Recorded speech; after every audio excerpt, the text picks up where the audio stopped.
back. This is part 5 of proportions and how to use proportions to figure out how much a price or some other type of number has increased or decreased. This is the problem that we're dealing with right now. So let's read it.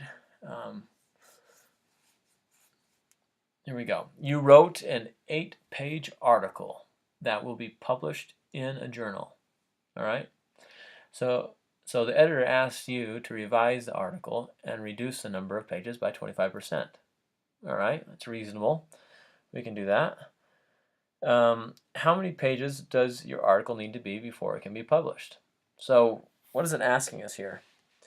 It's asking us to take the original 8-page article and decrease it by 25%. All right, so just to kind of wrap our mind around this, let's see here. There we go. So 8-page article. All right, what is 8 pages? What does that represent? 8 pages represents 100%. That's what we're starting with. We're starting with 100%. 100% of something. The article, all right, is 8 pages long. The article, all right, 8 pages is 100% of the current article. All right, 8 pages is 100% of the current article. All right, that's something we need to understand. We definitely need to understand that. So it's 100% of the current article, and the editor, all right, the editor is asking you to reduce the current article, which is 8 pages long, by 25%. So if 8 pages represents 100% of the current article, and you're going to be taking 25% away from the 100%, then it's just minus 25 over here, 25%. All right, this is helping us set up the proportion here in a second. So then basically what you're left with, what you're going to be left with, is 75% of what was once the article. All right, so 8 pages is going to turn into 75% of the 8 pages. So basically you need to find out what is 75% of the 8 pages. All right, and you're going to be minusing that 8 pages by x. All right, so not by x, by a question mark.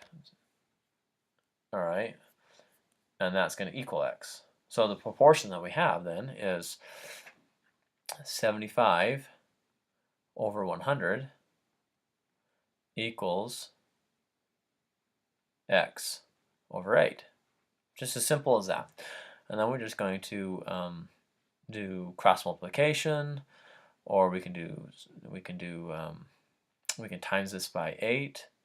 So I think what we're going to do here is we are going to we're going to do cross multiplication. So we're going to have 100x, and then we're going to do 75 times 8. So 75 times 8, what does that equal? Well, that equals 40. Carry a 4 over here. This times this equals 56, plus 4 is 600. So 600. All right. So now the next question at hand is, what does x equal? Well, x is going to equal x divided by, then you're going to take 100, because basically what we're saying here is we have 100 times x. So to get the x by itself, that's what it means to solve, to isolate this x by itself on one of the sides of the equal sign. All right, in this occasion it's on the left side, so we want to isolate it on the left side. Okay, so to isolate it, we need to do the opposite operation. That's tying this 100 to the x. Right now the 100 is tied to the x, and we didn't write this, but basically there's a multiplication occurring. All right, it's basically what this basically means is 100 times x. Okay, so this 100 is tied to the x by way of this multiplication. So to untie it from the x, we need to divide by 100. That will cancel this out.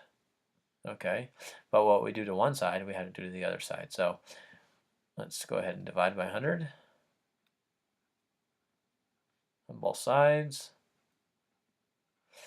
And now let's take this over here. And so basically x equals what? 6.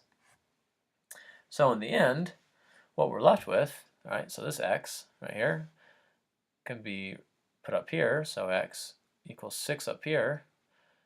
And so basically what we're left with is that, 6 over 8.